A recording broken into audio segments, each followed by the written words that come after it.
Hello, welcome back to the YouTube channel. I am Nick from Australia on this beautiful Sunday night. Hope you guys are doing well. Hope all the mothers out there had a fantastic Mother's Day. Hope you guys spoiled your mothers, or hope your mums had a great day today. So that's that. Welcome to the 2020 Brisbane Broncos preview. Obviously going to go with the Broncos tonight and preview them for 2020. Yeah, so let's just get straight into it. So I want to go through the 1 to 17 that I think is the Broncos' best 1 to 17. There's a certain individual in this side who shouldn't be there, but they fair dinkum don't have anyone else to choose from, to be fair. So let's go through this Broncos 1 to 17 side. Fullback, Jermaine Asako. On the wings, Corey Oates and Jesse Arthurs. In the centres, Katoni Staggs and Darius Boyd. 5'8", Anthony Milford. Halfback, Brodie Croft. Front row, Matt Lodge and Payne Haas. Hooker, Jake Turpin. Second row, David Fafita, Alex Glenn. The lock is Tavita Pangai Jr. And on the interchange bench, the utility player I've gone with is Sean O'Sullivan. The other guys are Thomas Flegler, Joe Offaringawi, and Patrick Carrigan. And the coach is obviously Anthony Seibold. Now, I think on paper, that's a fair side. That's a quality rugby league team right there. I know a lot of people have Brisbane missing the top 8, which I honestly think is absolutely ridiculous. Now, as everyone knows, me personally, I can't stand the Broncos as a Cowboys fan. I cannot stand this club. But what you got to understand is you got to appreciate quality when you see it. You may look at Brisbane and go, fuck them. I'll put them 13th. Nah, I'll put them 9th or 10th. Listen, they'll make the 8. If you don't think they'll make the 8, have a bet with me. I fucking promise you. They will make the finals somewhere. They seem to always do. The last time Brisbane missed the finals was 2013. So, take that into an account as well. You know, from what I understand, from the year 2000 up until... Oh, actually, no. From 1998 up until now, I think Brisbane have only missed the finals twice. 2010 and 2013. The only times they only missed the 8. Every other year they've been in the finals somewhere. So, yeah, interesting for Brisbane. But look, I think this 1 to 17 is a fantastic side. The only thing I'd change is Sean O'Sullivan on the bench. I can't see Andrew McCulloch fitting onto the bench. I don't think McCulloch is a good jersey 14. He's either hooker or he's not playing. It's pretty simple. But look, I think Andrew McCulloch's days are pretty much... His best football's behind him, and I think he's pretty much very close to retirement anyway. So I think Jake Turpin deserves to play hooker, and I think he's doing a good job so far.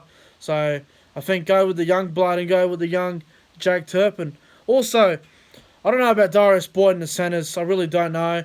He played okay the first 2 rounds against the Cowboys and the Rabbitohs, but I don't know about him as centre long term, man. I really don't know. Anyway, let's get to what the Broncos lack for the season. So, they don't lack much. Maybe a little bit of things they lack, but not too much. They lack a little bit of experience in the forwards. Guys like Payne Haas are still very young. Fafita is still young. Pangai is young. Flegler's young.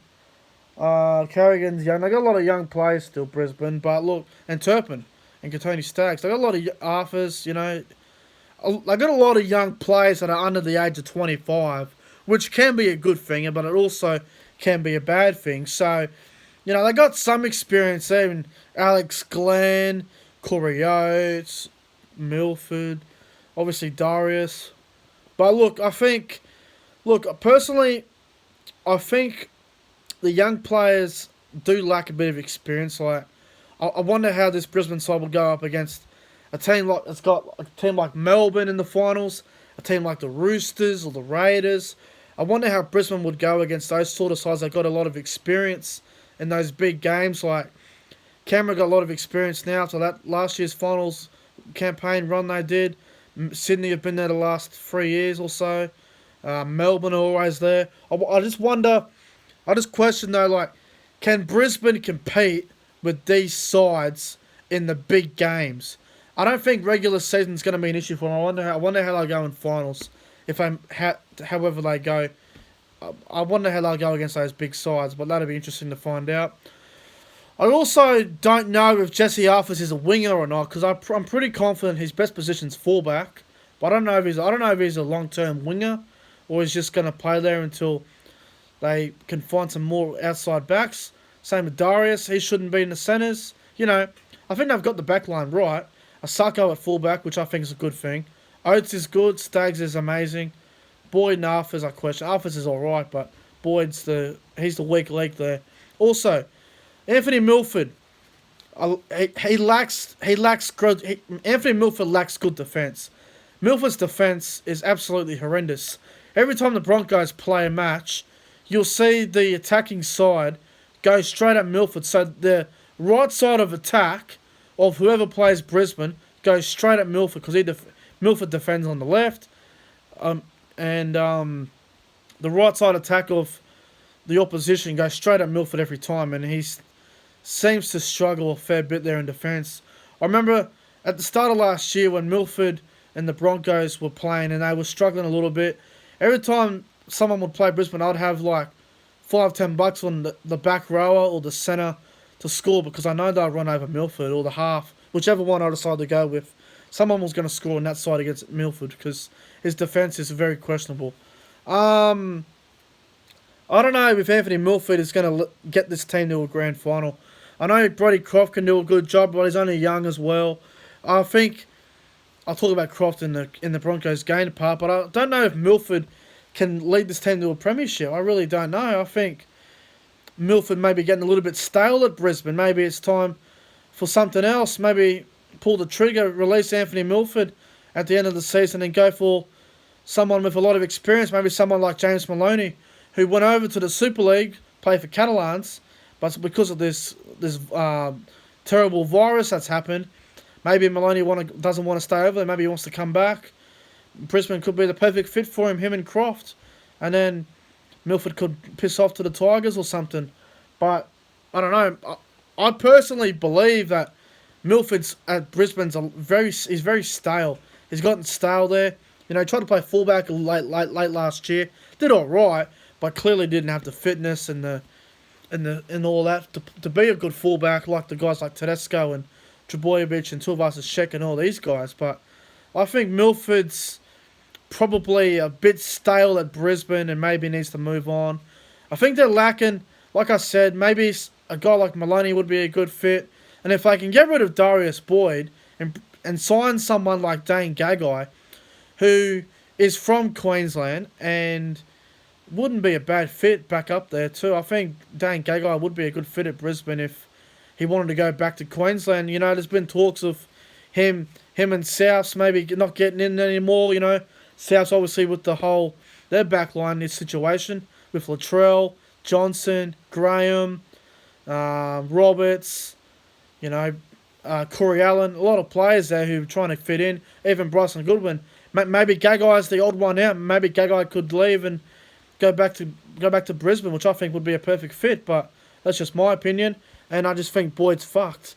Let's move on to what the Broncos gained for 2020. Now, what they have done brilliantly, which full credit to Anthony Seibold for doing this, they signed a recognised halfback. If you look at them last year, they were terrible about a halfback. They snuck into the top 8. They got lucky in a few games they shouldn't have won, but they found a way to steal a few games that they shouldn't have won, but they did it anyway. They signed a recognised halfback in Brodie Croft. Now, another positive about Brodie Croft, he can play inside the structure, but also outside the structure. He can run the ball when you need him to. He can do a chip and chase. He can grab a kick through. He can really be the difference to how this team performs this year. And I think he is the difference this year. If Brodie Croft has a terrible game, Brisbane may not win games. So, I think what Seibold has done, he's invested all of this huge money into this fantastic young forward pack, which I believe is a great pack, one of the best in the competition, and signing a recognised halfback who can, when things are looking a bit chaotic and they're not really playing how they should be, Brodie Croft just says, give him the ball, slow the big guys down. It's like, listen, mates, listen, guys, slow it down. Give me the ball. I'll kick it over the sideline. I'll kick to the corners. I'll be the game management halfback that we need. And I think Brisbane have done a fantastic job in getting a recognised halfback who can play inside and outside the structure. They've done a fantastic job there. My hat goes off to you, Anthony Seabard. You've done a great job there. Also, what I really think they have gained this year is some strike players, man. Payne Haas would have to be the most damaging front rower in the competition at the moment. He's a strike front rower. He can break a gap. He can run like an animal. He's probably the best front rower in the world at the moment, along with Josh Papali. I'm not sure who people think is better. I think if you're going off current form, Payne Haas is probably the best. But, jeez, Papali's another solid player. But, my God, Payne Haas is just out of this world. Also, David Fifita. What a fantastic strike back rower he is. He is going to be something special when he retires, man. I'm so excited to watch him play the next couple of years. You know, even if you live in Queensland, if you live close to Brisbane, and you're not doing anything on a Friday night, and you don't like Brisbane too much, just go to the footy and watch David Fifita and Payne Haas play. I don't care if you hate Brisbane or whatever. Just go and watch David Fifita and Payne Haas play. You're going to be in for a special treat. You know, that these two players is just some of the best young players in the competition. The future of these guys is unbelievable. And the Broncos are probably going to keep these guys long terms and offer them big money. But from what I understand, they're not hungry money players. So, oh my God, it's unbelievable how good these guys are going to get. Also, Katoni Staggs as well. Probably one of the best strike centres in the competition. I think he's the second or third best centre in the world at the moment. He will probably play State of Origin for New South Wales this year. He is just something special, man. Katoni Staggs, he can break a line. He worries the defence. Like Payne Haas and David Fifita. They worry the defence. You know, I can imagine the teams who play Brisbane each week, they're looking at the video, getting ready for the match against Brisbane, and they're going, how the fuck are we going to stop Fifita on the edge? And then you got to stop Katoni. You know, you got Fifita on the left side, who's worrying the defence. You got Katoni Staggs on the right side centre, worrying the defence. You got Payne Haas in the middle, destroying people. It's an absolute nightmare. Brisbane are a nightmare team to play against. They're an absolute team you don't want to be playing. I tell you now, especially on a Friday night at Brisbane, they're a bloody tough side. Also, what was I saying? Yeah, I think Brody Croft is a great game management. They've done well there. The predicted finish, where I think Brisbane how they'll go this year. I believe the Broncos are probably in for a huge, or not probably, I think the Broncos are in for a huge year. They're probably 1 to 2 pieces away from winning a premiership.